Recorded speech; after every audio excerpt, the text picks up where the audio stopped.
Air traffic control, you're cleared for takeoff. We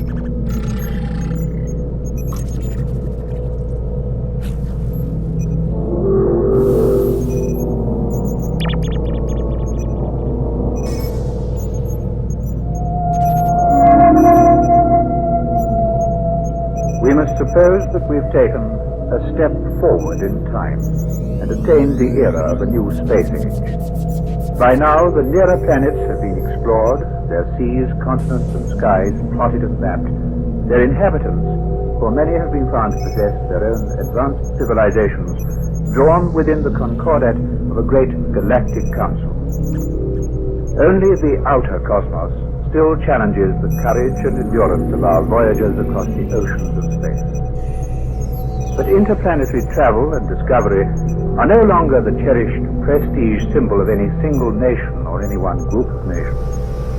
Having long since composed their differences in a Pax Universalis, the peoples of our planet have pooled their scientific knowledge, skills, and resources, even their technicians, in ever more far-reaching probes towards the uncharted horizons of infinity.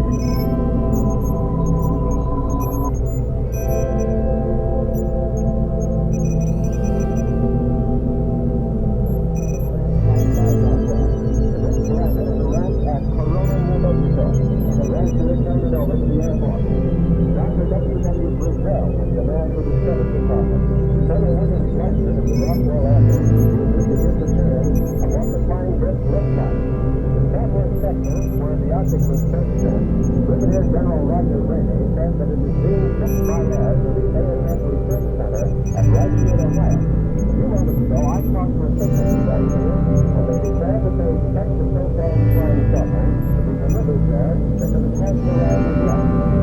The General Ramey was cross-shopping that being on full reconstruction, almost like a black site. He said that it was so fast that he was unable to determine whether it had a disc form. So far as can be determined, no one saw the object in the air, and it was described as being made of some sort of tin foil. Other army officials said further information indicates that the object had a diameter of about 20 to 25 feet, and that nothing in the apparent construction indicated any capacity for food, and that there was no evidence for power plant. But this also appeared too flimsy to carry a man. Now, back to Taylor Grant in New York. There was important activity within the U.S.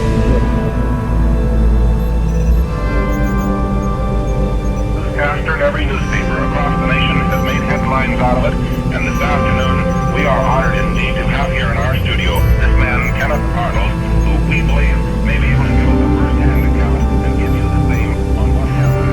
Kenneth, first of all, if you'll move up here to the microphone just a little closer, we'll ask you to just tell in your own fashion, as you told us last night in your hotel room and again this morning, what you were doing there and how this entire thing started. Go ahead, Kenneth. Well, at about 2:15, I took off from Chehalis, Washington, en route to Yakima. Of course, every time that any of us fly over the country near Mount Rainier, we spend an hour or two in search of the marine plane that's never been found that they believe is in the snow someplace southwest of that particular area. That area is located at about, its elevation is about 10,000 foot. And I had made one sweep in close to Mount Rainier and down one of the canyons and was dragging it for any types of objects that might prove to be the marine ship. And as I come out of the canyon there, it was about 15 minutes. I was approximately 25 to 28 miles from Mount Rainier. I climbed back up to 9,200 feet and I noticed to the left of me a chain which looked to me like the tail of a Chinese kite, kind of weaving and going at a terrific speed across the face of Mount Rainier.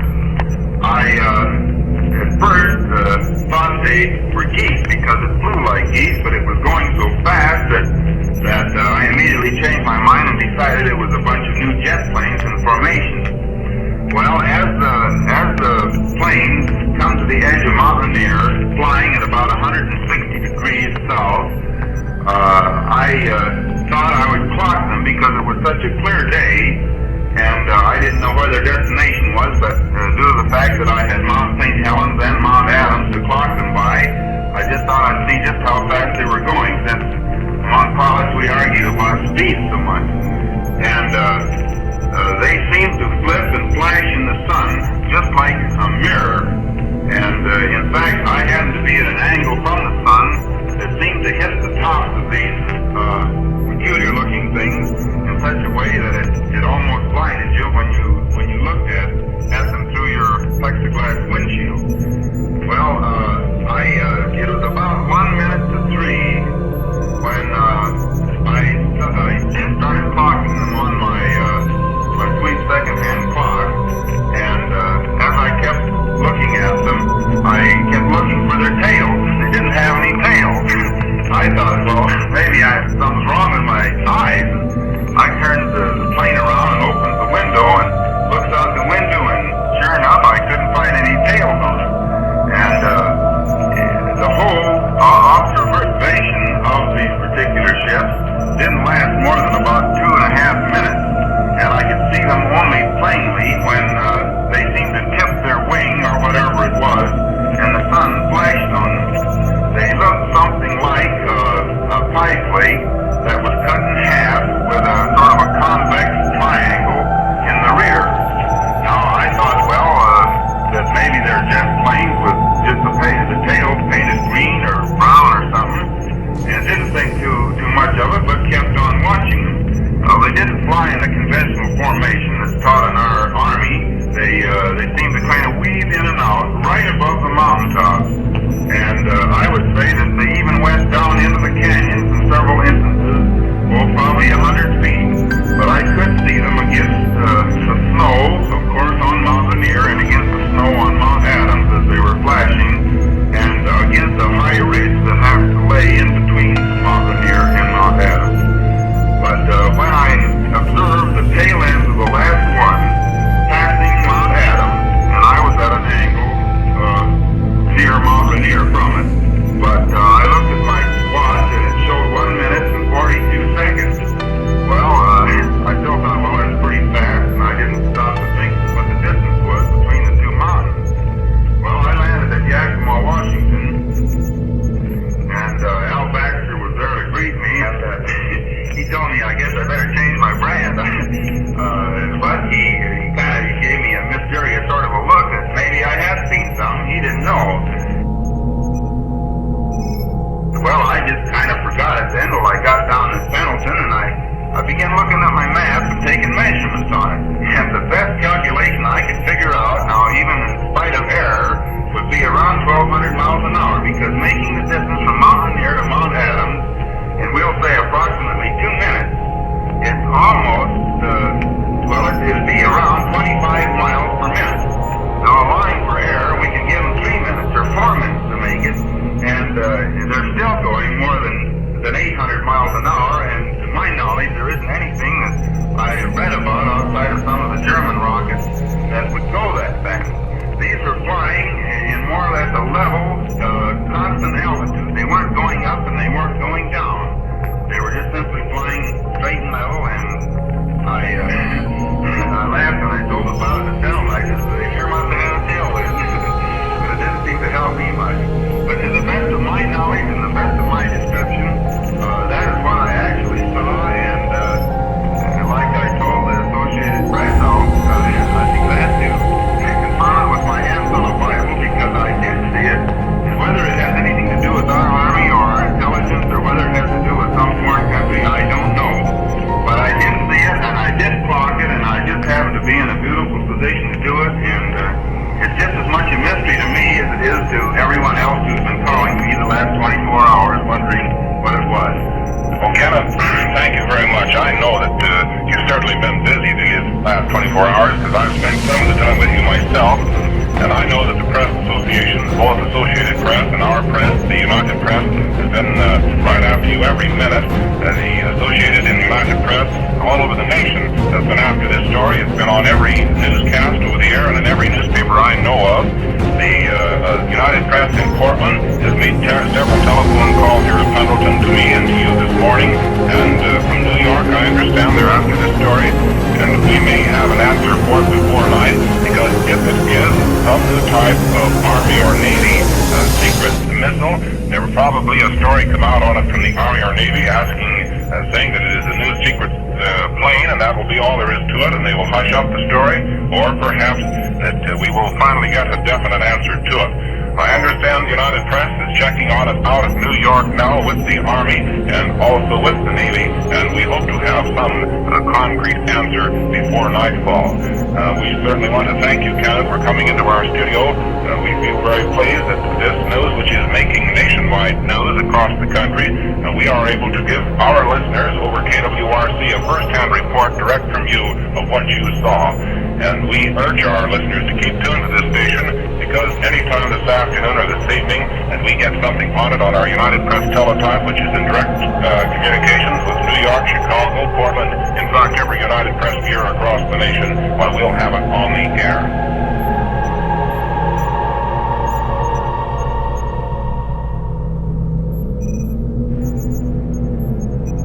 This took place approximately April 23, 1942, February 23, in Los Angeles, California. It was during a blackout, many blackouts in War II. About 1 a.m. in the morning, in the darkest of blackouts, the anti-aircraft started shooting off, just blowing the devil out of everything. We woke everyone up. Everyone come out, including the air wardens. I wanted to see what was going on. I looked up in the sky, and way high, for a formation of approximately 6 to 9 white, luminous white dots in a close formation. It appeared to me like it was a triangular formation. And during this time, as I recall, it seems to me there were searchlights on it. Whether the searchlights remain on them all the time, I'm not sure. They came in from the northwest, and they went to southeast approximately. The anti-aircraft was only reaching 2/3 of the way up to these objects, which meant that these objects were fairly high, quite high.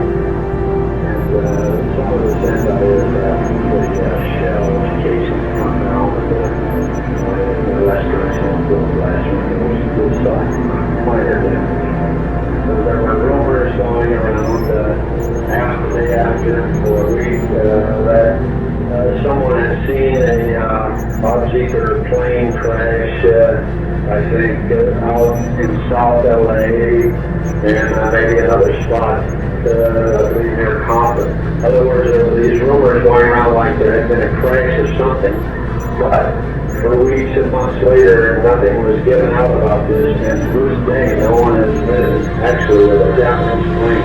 Officially, I'm pretty sure no one has admitted that they was a Japanese plane shot down. A few days or a week before, Japanese had shelled the coast, I think about 40 or 50 miles north, and that shell was, I guess, they tried to dump the oil on it, probably. There was somewhere going to go to a plane or 2 or 3, and then one Australian submarines, Japanese submarines, and they had come over, and the Japanese planes were the cause of all this commotion in the anti-aircraft. The answer was that they launched 2 or 3 planes from submarines. I believe the night or 2 before, or the night or 2 after, there were another small glider or Obseeker went over. Now these are not denying that these could have been maybe 6, or so. I rumors that might have retained that one.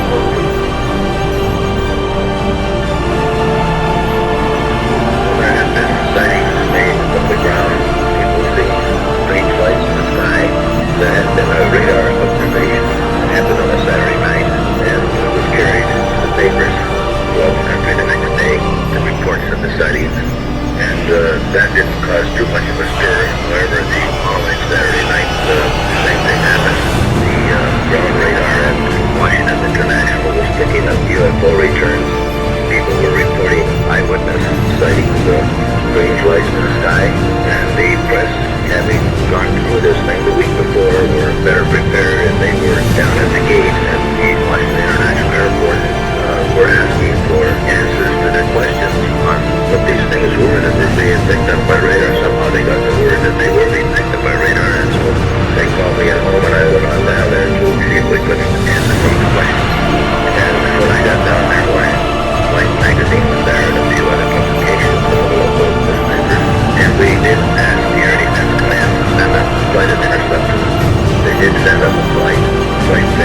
see anything.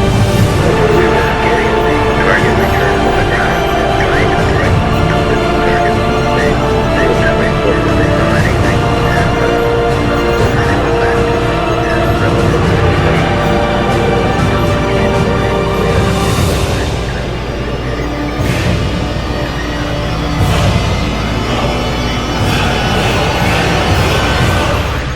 question, direct him to our weakened targets, and he flew towards them. And obviously, from his report, then they appeared to be all around him, which he reported to us, and then they moved off according to the ground radar, and according to his report, said they're going away. And he then returned to the base. That's about the gist of what happened in Washington, I think. Tell us some facts about the current fuss over flying saucers. This is James Whitby of the Civil Aeronautics Authority, who was one of the men who first spotted and plotted the so-called saucers on radar at the Washington Airport. Just so we understand each other, what do you folks who are professionals call these things that these are described as flying saucers? We call these things unidentified objects, and the Air Force calls them indeterminate masses. Indeterminate masses and unidentified objects. Well, I know that you were sitting in your radar room, which I understand is deep underground, or deep underground, so to speak, sky. And what are these indeterminate masses, unidentified objects, on your scope? I also noticed that you integrate many other recordings from the pipe. What has actually happened? Well, we've seen quite a few. Common rollers, 100 identified objects. All in all, we've had 24 times where the pilots flew to where we told them they were based. He would request that he would be vector to it, we vector over to it. 24 different times, lights were seen. It asked us to describe the light, guide the object. We didn't say it was a white light. Most of them said white light. One pilot said it was yellow, and would go to red and back to yellow. We asked him to describe it. He said, you want to take it again, but it's very attractive. And the pilot saw a few that he said were blue. So we've had them pretty well described and well, now, I read that one, not your people, but the people of the Washington Tower felt that they had tracked one of these things for 8 seconds and determined the speed was about 7,200 miles an hour, what sounds fantastic. What, in your experience, what is your experience with the alleged speed of these unidentified masses? Of course, we in the Washington Air Traffic Control Center have different type radars and apples in the tower. We track, most that we track is going anywhere from 40 miles an hour to 90 miles an hour. On occasion, they're going 200, but normally it's 40 to 90 miles an hour. That's correct. Now, I know you called in the military, the Air Force people sometimes. What did the Air Force people do when they got up there with the jets? Well, we expected the Air Force people to do the saucers as they appeared on our scope.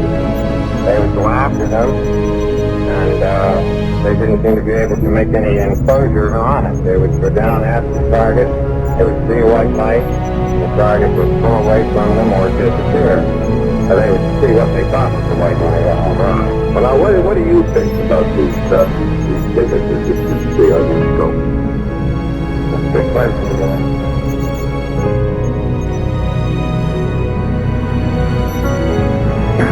And now to our story. Major Donald Pino is the director of the National Investigations Committee on Aerial Phenomena. As head of this private group interested in flying saucers, he has repeatedly attacked the United States Air Force and others for claiming that flying saucers are apparently flights of fancy and not flights by Martians or men from the moon. Independent surveys show that millions of Americans do share his belief in these celestial saucers. Major Keogh, first of all, let me ask you that most people in the United States, in spite of the fact that I say that millions do believe, I think you will agree that most people in the United States don't believe in flying saucers from outer space. They probably hold the view of columnist Bob Considine, who wrote that flying saucers are products of, for the most part, quote, pranksters, half-wits, cranks, publicity hounds, fanatics in general, and screwballs, end quote. How do you feel about Mr. Considine's comment?